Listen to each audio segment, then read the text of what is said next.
शासन आते हैं, लोग चीजों को चिन्हित करके चले जाते हैं, मगर जो पूरी पहचान रही है इस इलाके की अस्पताल से, आज वो अस्पताल अस्तित्व में नहीं है। 20 साल से हैं, विधायक हैं, सांसद हैं, इस जिला से मुख्यमंत्री हैं, मंत्री हैं, कई लोग हैं, और किसी के निगाह में नहीं आता है। तो जमीन बहुत बड़ा है, लोग रहते हैं, लोगों के रहने की भी व्यवस्था हो। क्या चाहते हैं आप? नमस्कार, मैं हूँ रजनीकांत और आप देख रहे हैं सार्थ। आप सभी का बहुत बहुत स्वागत है। बिहार शरीफ की कई धरोहरों को हमने चिन्हित किया, लोगों तक उस धरोहर को पहुंचाने की कोशिश की, और इस वक्त मैं हूँ कटरा पर। सब्जी बाजार है, पुरानी कचहरी, पुरानी अस्पताल के भी नाम से जाना जाता। अब इसका पूरा पीरियड करीब करीब 100 साल से अधिक का रहा है। अमामा स्टेट ने इस जमीन को दान किया था और तब से इस जमीन पर एक अस्पताल हुआ करता था।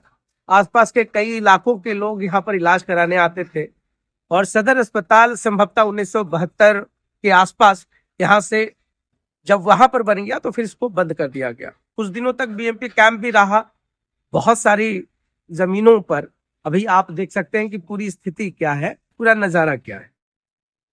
4 बीघा 18 कट्ठा शायद इतना ही जमीन होगा। बहुत बार डीपीआर बनता है, प्रशासन आते हैं, लोग चीजों को चिन्हित करके चले जाते हैं, मगर जो पूरी पहचान रही है इस इलाके की अस्पताल से, आज वो अस्पताल अस्तित्व में नहीं है।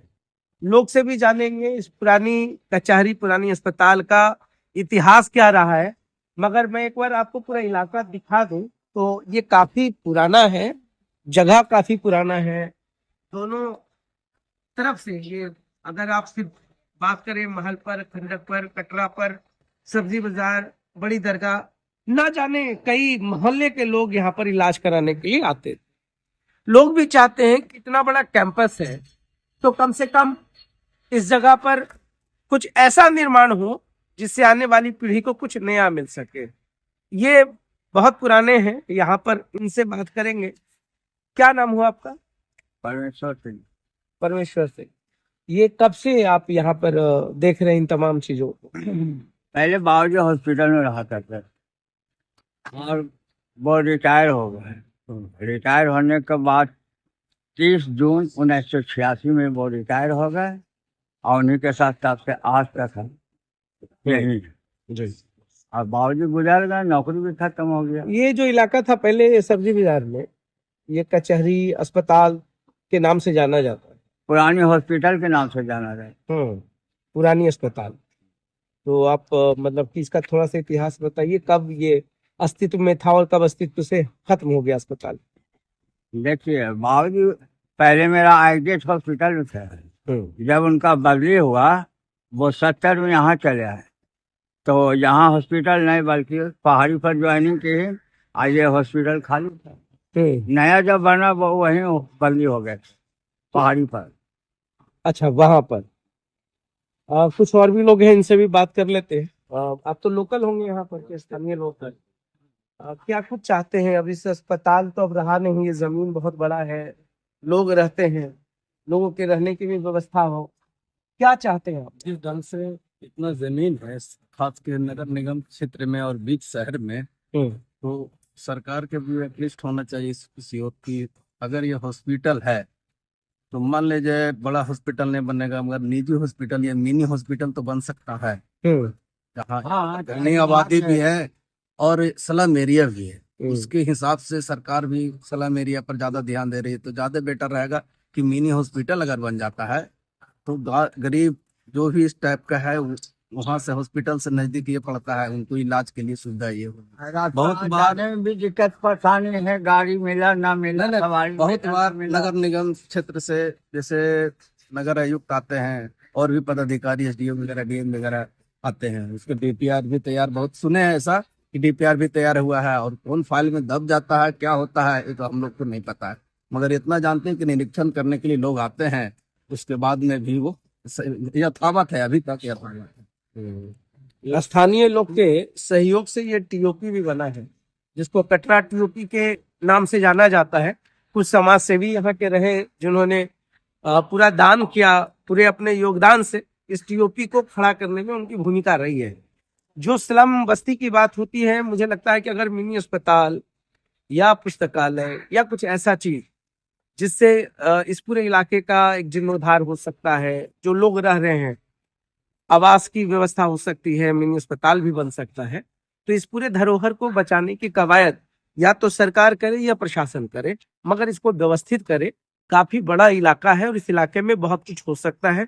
मिनी अस्पताल की जैसी बात हो रही है कि मिनी अस्पताल भी हो, पुरानी जो पहचान है इसका चहरी की, पुरानी अस्पताल के नाम से, वो पहचान भी बरकरार रहे, लोगों के रहने की भी व्यवस्था हो, और बहुत सारे चीज है, सरकार चाहे, प्रशासन चाहे, तो अगर उनकी इच्छा शक्ति हो तो इस धरोहर को एक नए क्लेवर में ढाला जा सकता है। और कुछ आप बताना चाह रहे हैं? वही बोल रहे थे हॉस्पिटल के बारे में, और कुछ यहाँ खोल दिया जाए ताकि बढ़िया से रहे सब सामान जैसे तैसे तोड़ फोड़ जबकि अन्य फंड होता है यहाँ नगर पर निगम के द्वारा शौचालय निर्माण भी 2 ठो किया अंदर गया देखिए था, घुस करके पूरा जिसका टूटा आप हुआ। खुद देख रहे हैं। जबकि ये सरकार के द्वारा निर्मित है, तो शौचालय निर्माण हो सकता है, तो क्यों मिनी हॉस्पिटल क्यों नहीं निर्माण हो सकता है? ये तो आप लोग खुद देख रहे हैं। आपके चैनल के माध्यम से भी उनको दिखाइए, आकृष्ट कराइए। नगर निगम क्षेत्र से जो भी पदाधिकारी हैं, जो वरीय पदाधिकारी हैं, हमारे जिला पदाधिकारी हो गए, ये सब सरकार के जो मुख्य जो इसको निरीक्षण कर रहे हैं, उनको भी इस कदर दिखना चाहिए। और हमारे नैनी के स्थानीय विधायक हमारे डॉक्टर साहब, डॉक्टर सुनील जी हुए, हालांकि वो भी बोले थे, बहुत बार हम लोग जो है ना इसी ओर आकर्षित किए थे कि यहाँ मिनी हॉस्पिटल बनाया जाए, मगर प्रस्ताव तो फिर इस बार भी दिए। अगर क्या होता है तो आगे सरकार की ओर रखते हैं कि नहीं रखते हैं, देखा जाएगा। चलिए, मांग तो जनप्रतिनिधि तक किया गया है। मैं बार बार कहता हूँ, सरकारें आएंगी, सरकारें जाएंगी, जनप्रतिनिधि आएंगे, वो भी जाएंगे, मगर जो मजबूत इच्छा शक्ति प्रशासन का होना चाहिए। जैसा एक धरोहर, मैंने कहा कि 100 साल से अधिक का ये पीरियड रहा है, बहुत सारे लोग यहाँ पे रहते हैं, उनको भी व्यवस्थित किया जा सकता है, वेंडिंग जोन भी बनाया जा सकता है, मिनी अस्पताल भी बनाया जा सकता है, करने का बहुत कुछ कर सकते हैं डेवलपमेंट के हिसाब से। और जब प्रशासन, जैसा बता रहे नगर आयुक्त आए हैं, तो मुझे उम्मीद है कि प्रशासन जब इस जगह पर आकर के चीजों को चिन्हित की है, प्लानिंग की है, तो कुछ बढ़िया करेगी, बेहतर करेगी। मगर उम्मीदों पर कब तक? ये पूरा देखिए इलाका, देखिए जीर्ण अवस्था में है, कब गिर जाए कुछ पता नहीं है, कितने लोग का आसरा है, बहुत सारी चीजें हैं यहाँ पर। और पूरे इलाके को अगर समझने की कोशिश करेंगे तो एक बहुत बड़ा धरोहर है, इसको फिर से सहेजा जा सकता है, इसका निर्माण कराया जा सकता है, डीपीआर बनाया जा सकता है, जैसा नगर निगम चाह रही है। शौचालय है, शौचालय के बारे में लोगों को पता नहीं है, मगर इस धरोहर में जो 4 चांद लग सकता है वो मिनी अस्पताल, पुस्तकालय, आप बहुत सारी चीजों को कर सकते हैं। तो ये तो सिर्फ धरोहर जिसको हम चिन्हित करते हैं। बाकी सरकार प्रशासन तक अगर यह वीडियो जाती है तो उनकी अपनी इच्छा शक्ति है, अपनी इच्छा शक्ति से वो बेहतर कर सकते हैं। और इन तमाम चीजों पर हम आगे भी बताते चलेंगे। मेरा काम है शहर के धरोहर को शहर के लोगों तक पहुंचाना। बाकी सरकार और प्रशासन का अपना काम होगा कि वो क्या काम करती है। धरोहर को धरोहर के हिसाब से देखा जाना चाहिए। कमी या उसकी पॉजिटिव पॉइंट्स भी बहुत होते हैं, मगर कमियों से ज्यादा हम इसकी पॉजिटिविटी की बात करते हैं, सकारात्मक पहलू की बात करते हैं, सकारात्मक सोच की बात करते हैं। 20 साल से हैं, विधायक है, सांसद है, इस जिला से मुख्यमंत्री हैं, मंत्री हैं, कई लोग हैं, और किसी के निगाह में नहीं आता है, तो ये अफसोस की बात है। मगर चलिए, अब डीपीआर बना है, अगर इसको चिन्हित किया गया है तो बेहतर ही होगा। टीओपी भी संचालित है, पूरी जमीन है, लोग हैं, लोगों की ख्वाहिशें हैं। अब इस ख्वाहिश को कब पूरा होता हुआ अगली पीढ़ी देखेगी कि इसी पीढ़ी में, इस जनरेशन में हम लोग देख पाएंगे, ये कहना मुश्किल है। मगर ये वीडियो भी एक रिकॉर्ड है, आने वाले समय में लोगों को बताने की कोशिश की जा सकती है कि हाँ देखिए, हम लोगों ने अपनी तरफ से एफर्ट्स किया था, बताने की कोशिश की थी, हमने अपनी जिम्मेदारी निभाई है। अब बाकी जनप्रतिनिधि और प्रशासन की बारी है। तो देखते रहिए साथ। बहुत बहुत धन्यवाद।